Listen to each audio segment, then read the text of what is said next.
Thank you, and it's a real, honestly, I know people always say this kind of thing, but it is a real delight for me to be here. In fact, my colleagues at my day job were teasing me about how excited I seem to be coming to meet a bunch of analysts. But they're the people who are wrong. And seriously, one of the things I want to say today is we don't take ourselves seriously enough. The community of analysts, not just in health and care, but across all areas, don't take themselves seriously enough and are often not taken seriously enough. My favourite way of describing this relates to something that I was asked to do, I think probably 24 years ago, which was to sit on a panel, an external review panel of what was then the Inland Revenue, which is now the HMRC, and we were asked to review in particular the way that policy was made. So we got together and we started talking to the senior members of Inland Revenue staff about how it all worked. And at that time, they were happy to describe the way that statistics were embedded into policy making. And the way they were embedded into policy making is that after the policies had been decided, the policy documents were sent downstairs to the basement where the statisticians were to have the numbers filled in. Now, on the whole, things have moved on since there, and we're not stuck in quite such a terrible world as that. And that was a world which, because that was the way things were done, meant that repeatedly serious bits of national policy making were taken forward with an almost complete absence of understanding of reality, which meant that completely daft policies were introduced that could never succeed because the world in which they were expected to operate corresponded to the presuppositions of policymakers, but didn't, irritatingly, correspond to reality. But my fear is that we're still somewhat stuck in that world. We're still somewhat stuck in a world where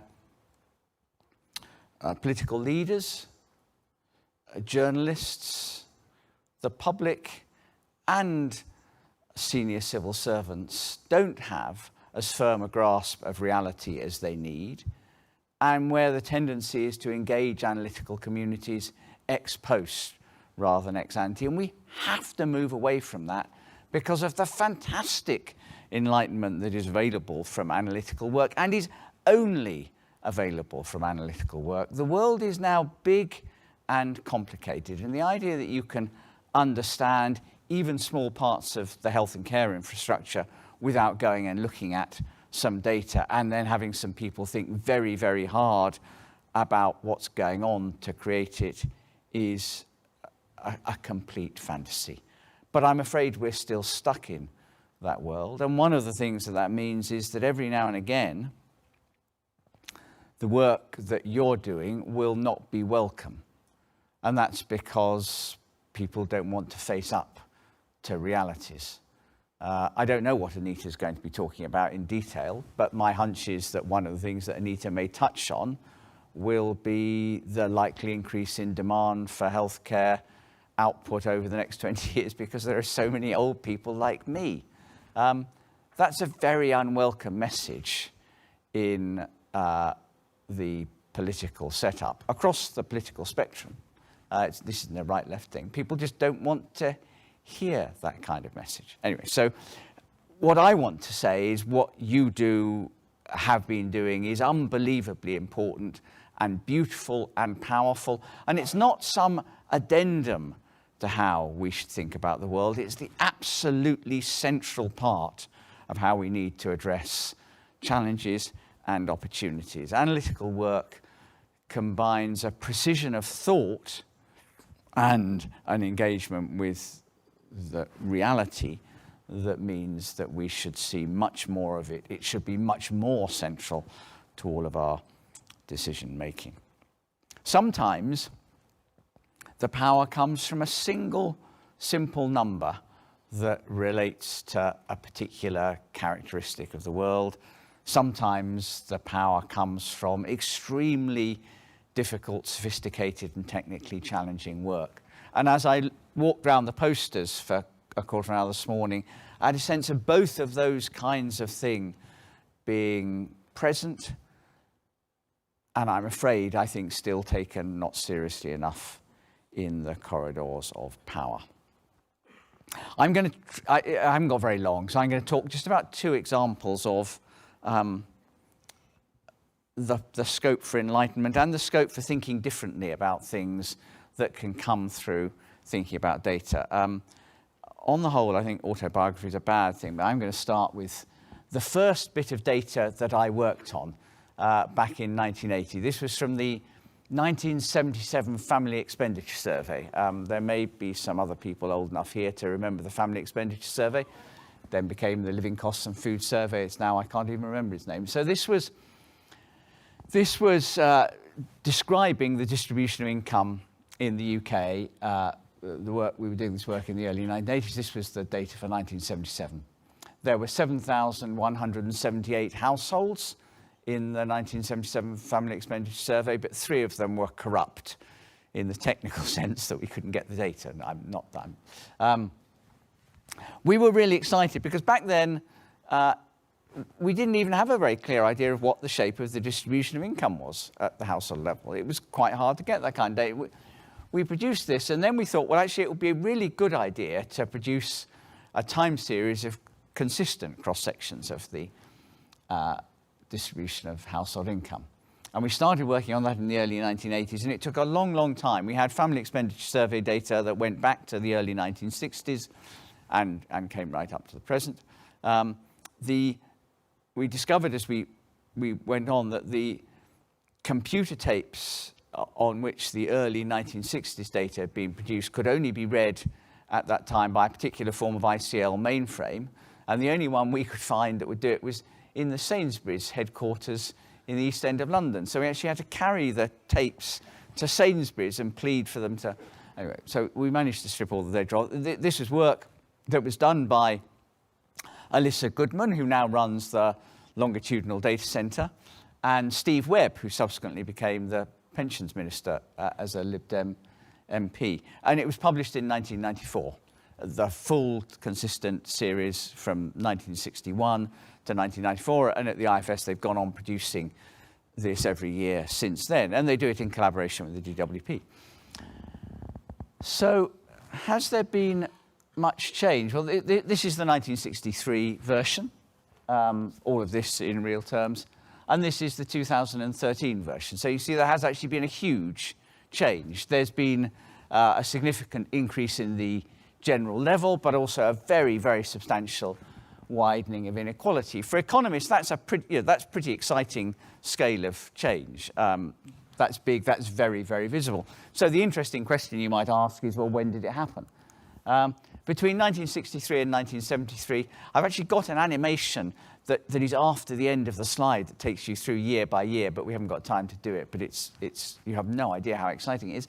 From 1963 to 1973, very little happens. The shape of the distribution stays very much the same. There's some economic growth, but not much happens. 73 to 83, still not much happens. The shape looks fundamentally the same, and there hasn't... Look what happens next. Between 83 and 93, we see a really transformational shift in the shape of the distribution. Go back. And in particular, what you'll notice is a massive growth in the tail. So this tail is very sparse in 1983. There's very, very few people in the tail. Between 83 and 93, wallop.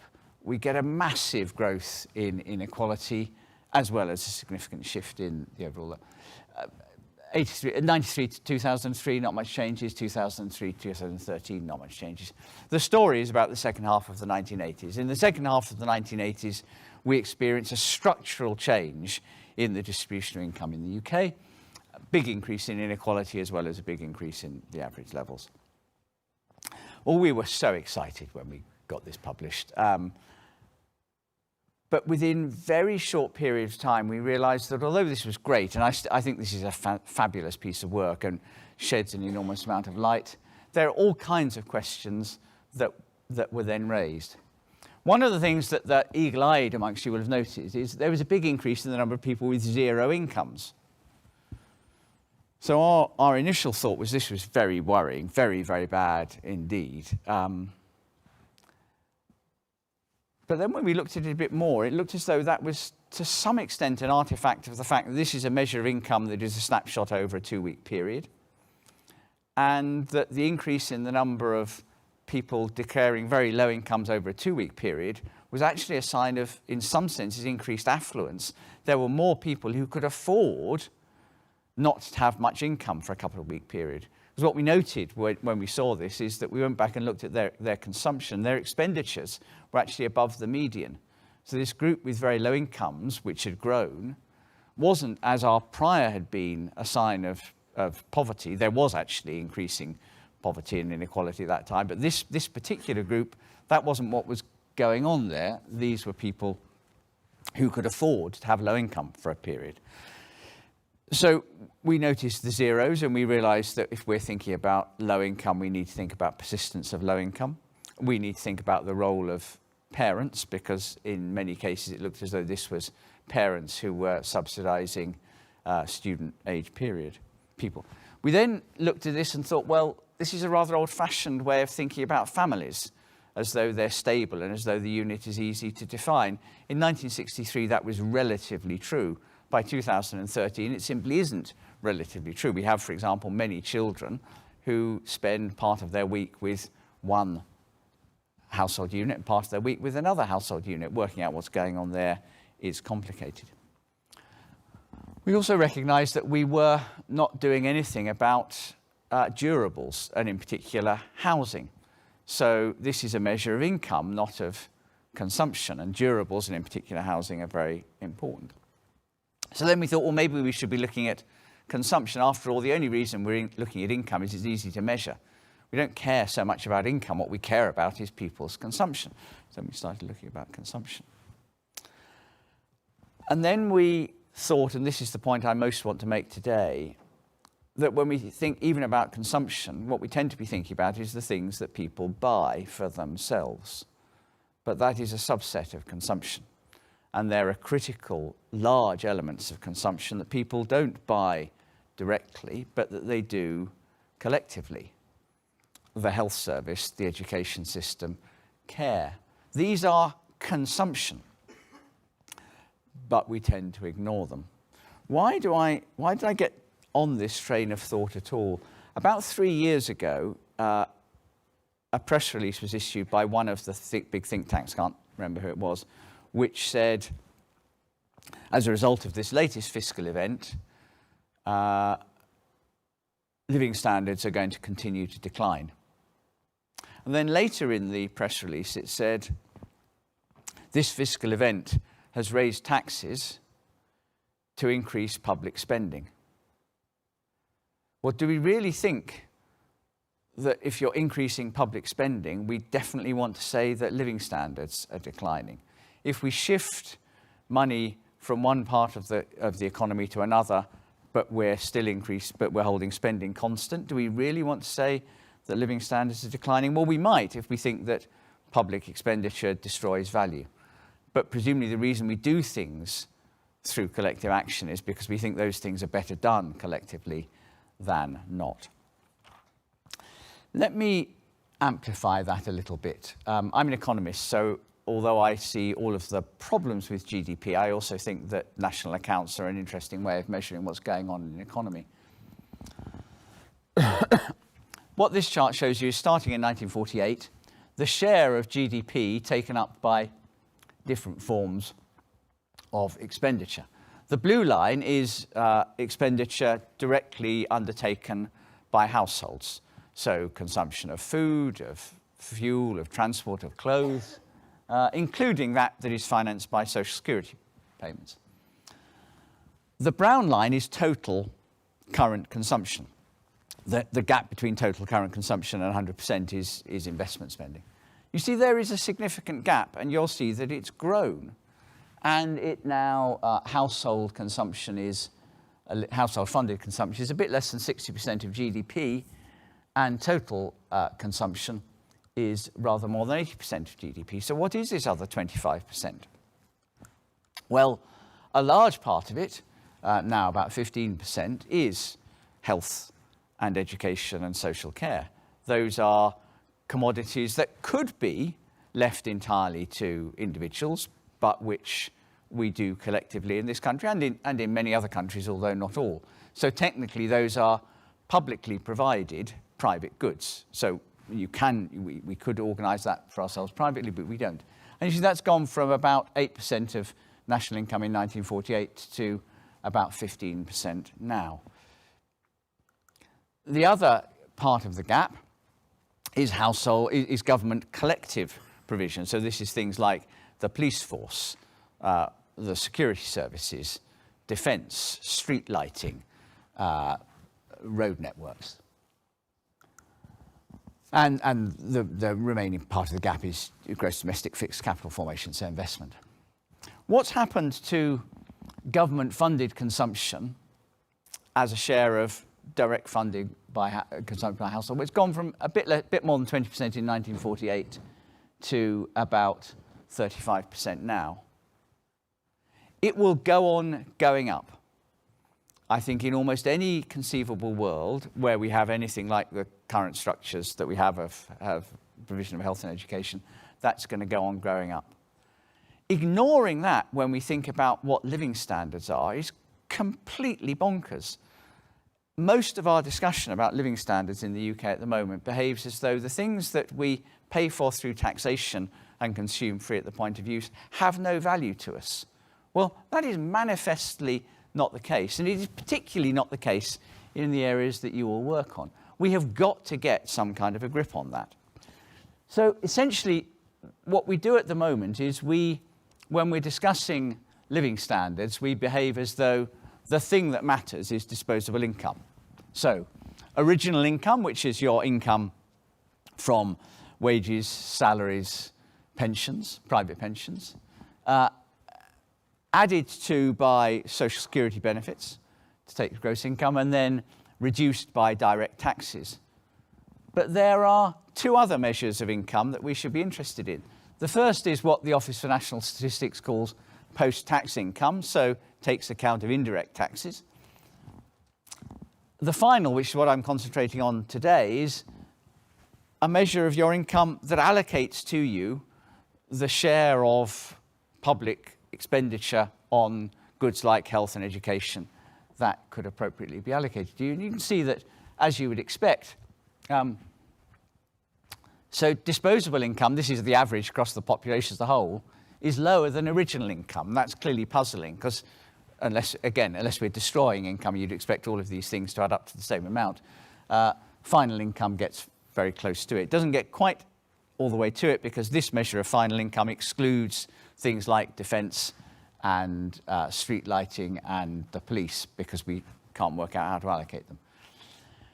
Does this really matter? Well, it really, really matters. That chart I just showed you was for the population as a whole.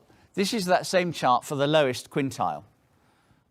So the poorest 20% of the population. So the lowest quintile has an average original income of about £8,000.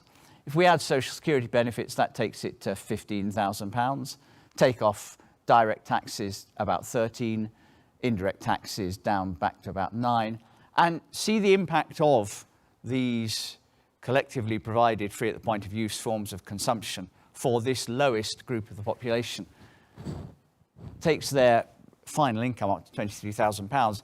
The contribution to their living standards made by these activities is much, much bigger than the contribution made by social security benefits, and yet our debate focuses almost entirely on the social security benefits.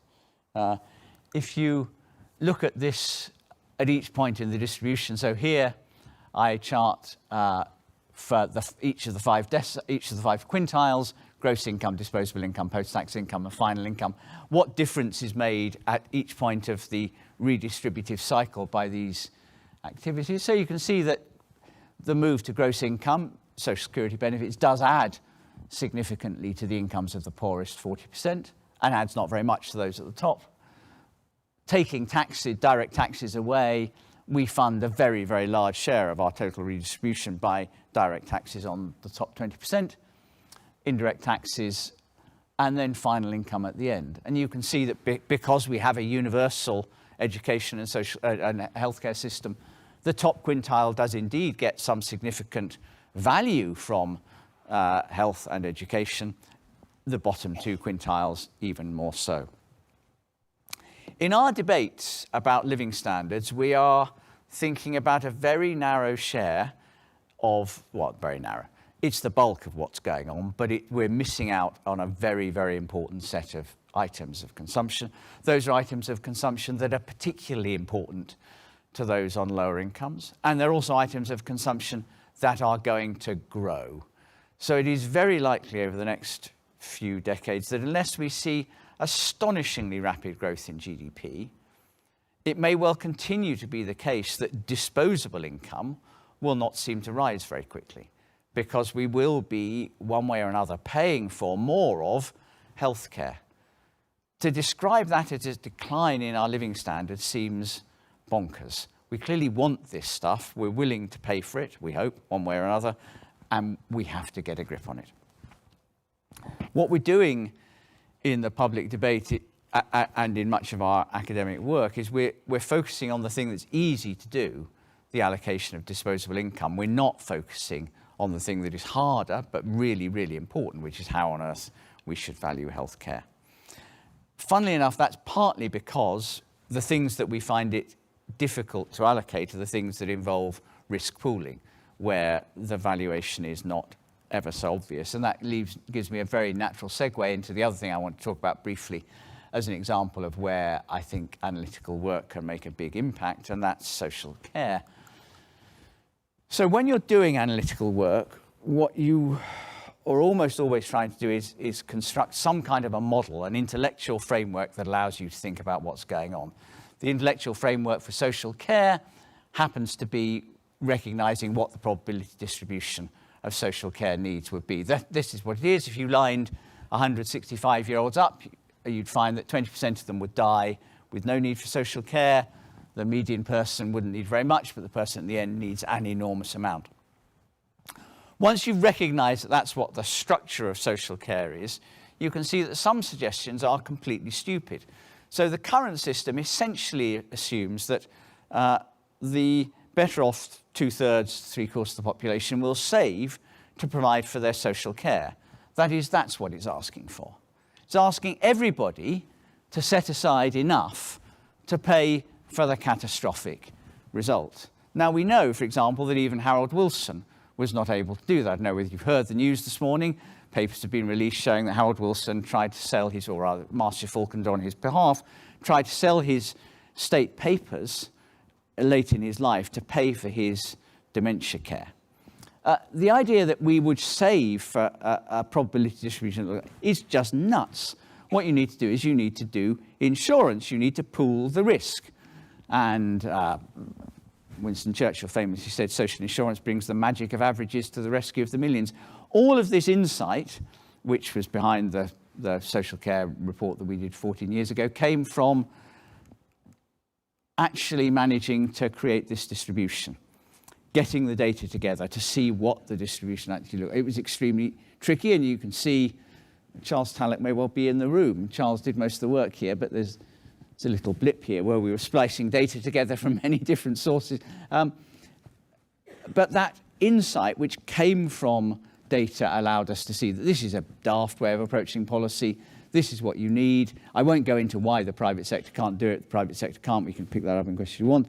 And that's why the relevant, the sensible policy conclusion is, well, you should take the catastrophic risk away. If the private sector can't do it, which it can't, then we have to get that done by the state. That was what the CAP was all about. That was a particularly clear example for me late on in my career of the power of doing analytical work well.